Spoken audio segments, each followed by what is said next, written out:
What's up, AD? Welcome to Jerryland. Come on inside.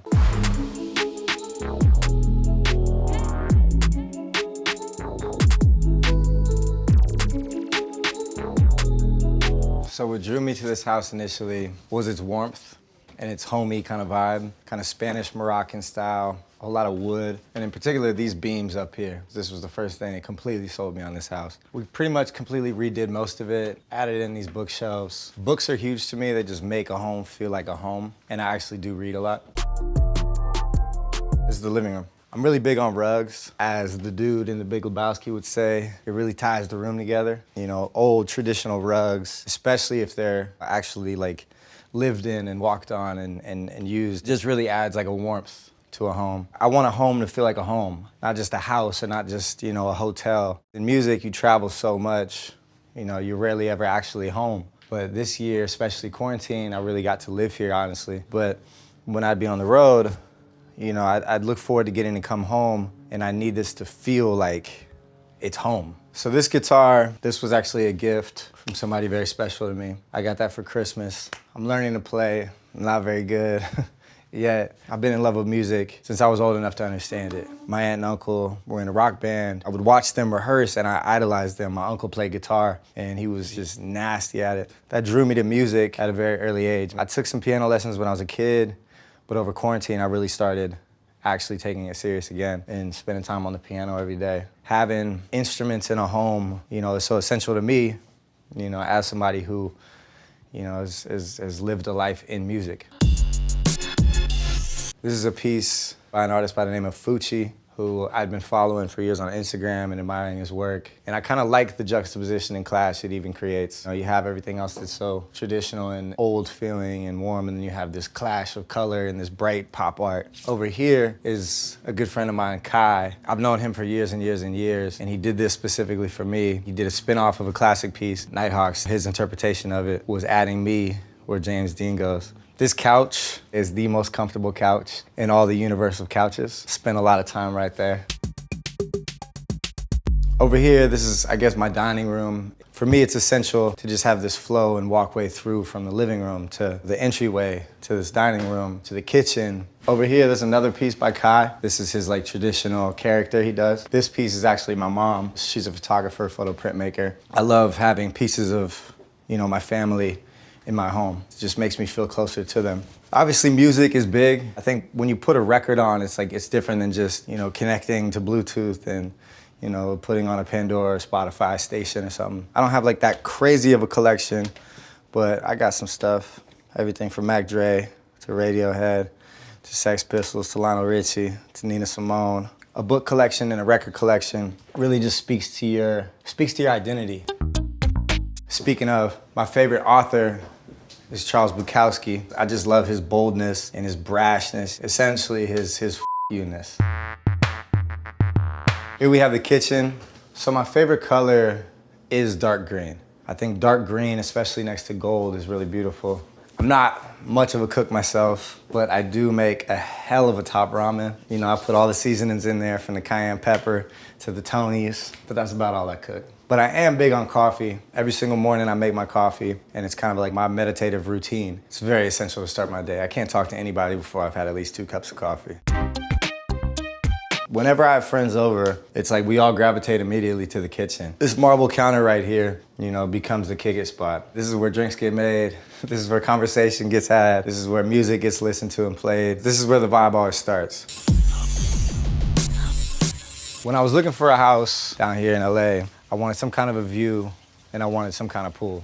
When I came to see this house for the first time, you know, this is something that sold me almost immediately.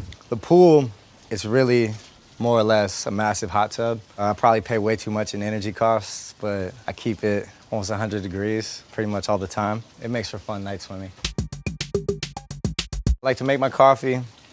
I come out here and I just appreciate this vibe. It's just so much to be grateful for and to not take for granted. The beautiful weather here, this beautiful view, getting to live in the land of opportunity. The way the sun hits the house, it lets in a ton of light, but at nighttime, as soon as the sun goes down, it's beautiful. I love bistro lights. I love just like a soft, warm glow. Then I got a fire pit over here in the corner we like to post up at.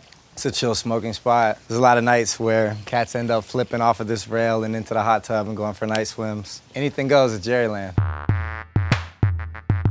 This bathroom I worked on with my interior designer, and I wanted it to feel like a completely different vibe from the rest of the house, like almost like you're on an acid trip or something. So it's super dimly lit. We picked out this wallpaper to just be super trippy.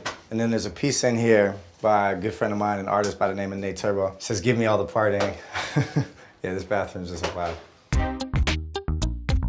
So from upstairs to downstairs, you know, it's all kind of connected and it's not really that separate. This is a piece by my homie Syfe. This is a good friend of mine, one of the first people I met in New Orleans, one of my best friends, my brothers. He's kind of stopped rapping and took up painting, and he's just become incredible at it. And I always like to support the homies and support art in general. This piece was a gift from another good friend of mine, Ashley Longshore. It's a painting of one of my favorite rappers of all time, obviously Lil Wayne. I love pop art, and I love what she's doing with her whole career. You know, to get this as a gift from her, that meant the world. That's why I get to make some people jealous. We got it all sectioned out, leather jacket collection. You know, we got the blazers down here, suits, jackets, dress shoes here, boots, creepers. But then the sneakers is where I really just get to stunt. Sneakers, sneakers, sneakers, sneakers.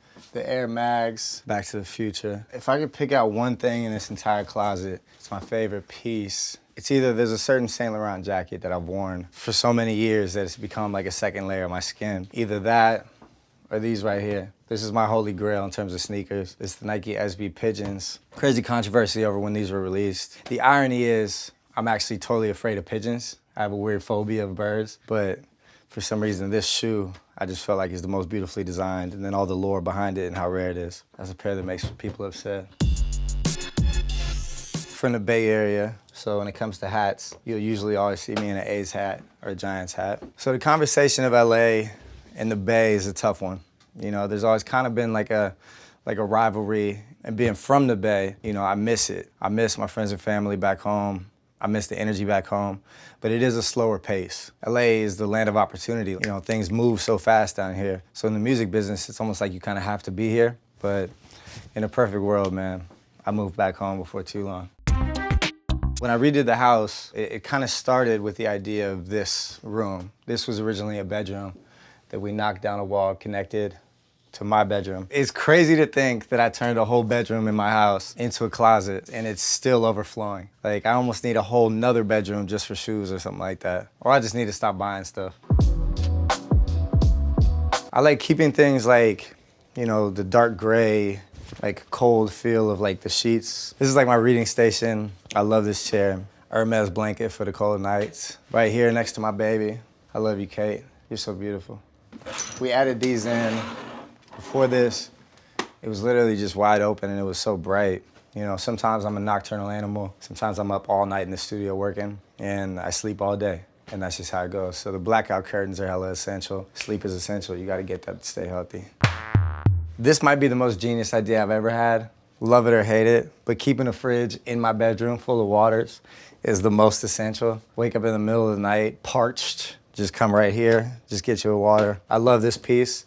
I guess it's a little dark to have in a bedroom, but it is what it is. The archway into the bathroom, this was here when I moved in, and it was another thing that attracted me to buying the house. You know, this kind of Moroccan, you know, Spanish feel to it. It's another thing that adds warmth, you know, to homes, in my opinion. I've never been a fan of like the super cold, sterile, super geometric, you know, big wide open, super modern homes. I like it to feel like a bit older with more character. So we kind of went like Bruce Wayne, super masculine with the bathroom. I'm pretty big on minimalism, as you can see.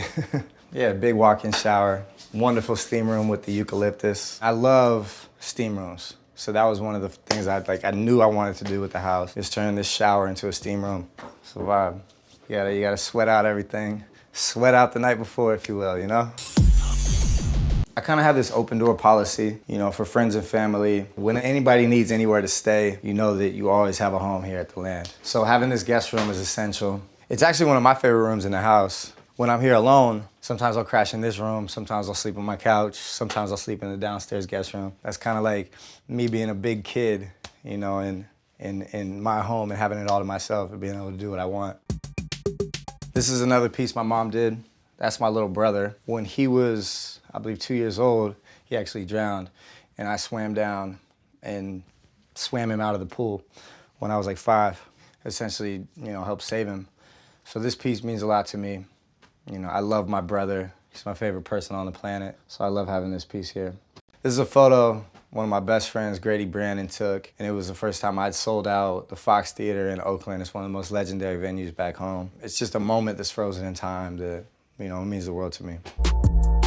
Comes with a beautiful balcony right here. Nice place to wake up and enjoy a cup of coffee. The view from this balcony is exceptional. What's not to enjoy? When I was looking for homes, what attracted me to it also was just that, where the studio is separate from the main house. That's just something that's important to me, I think. Having your place where you live and then having your place where you work. Even if it's, connected in the same home technically, the fact you have to go outside and it's like a separate space, a separate universe you walk into. I think those things are just essential to kind of split apart. There's a lot of stairs in my house. Some people get really exhausted coming up all these sets of stairs. To me, I think it's good exercise, but for those times that you don't quite have it in you, I do have an elevator in the crib. This we redid with my designer. The red velvet walls, Moroccan tiles, alabaster light in here. All right, I'll see y'all in the studio.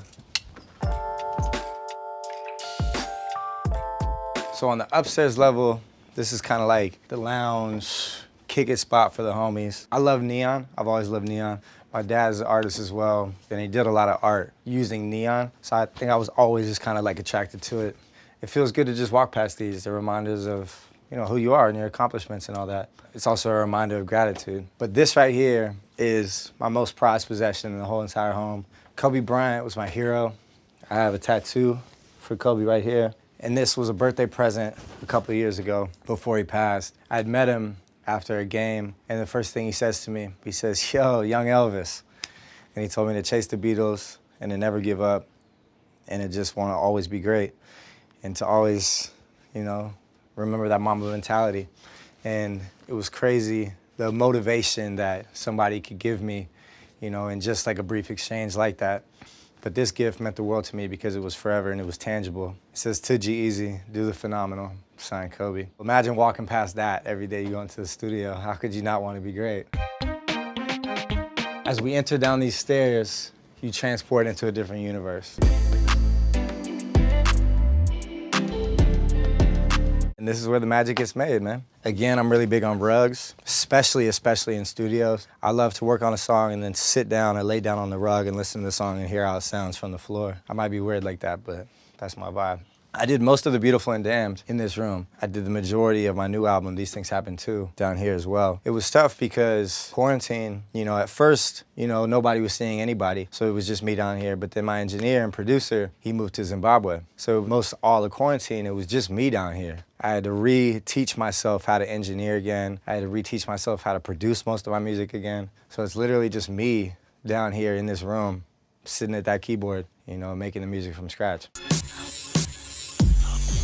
Whenever I'm working on a new song and, if I don't have any of the homies over or anybody to ask their opinion to see if it's good or not, I just ask Mac Dre. I got my Mac Dre bobblehead right here. Mac Dre, Diz in peace, one of the legends from the Bay Area, one of the greatest rappers of all time. Yeah, I'll just play the song, put him on the speaker, and if he nods his head to it, then that's how you know it's a slap. This bathroom I love. I wanted it to feel like a bathroom in New York City at a bar or something cool. The tiles just remind me of New York subways. And again, it's got that dark green. I don't think this shower has ever been used, but it's a beautiful shower. There's probably been times where I've stayed in the studio too long and probably need a shower, but I don't think I've ever actually used that shower, but it looks beautiful. This, when I bought the house, obviously, it was not like this. We had an acoustician come in and custom make all these panels, add the hue lights, treat the room for sound. We added these blackout curtains, because the thing about music is, once you get in that space, it might not matter what time it is. I can work all night long, I can work all day long. It doesn't really matter. I can't be distracted by any of that. We redid this whole side, added the kitchenette, the marble countertop, fridge, the dishwasher. You pretty much got it all. You can make your top ramen down here as well as upstairs in the kitchen.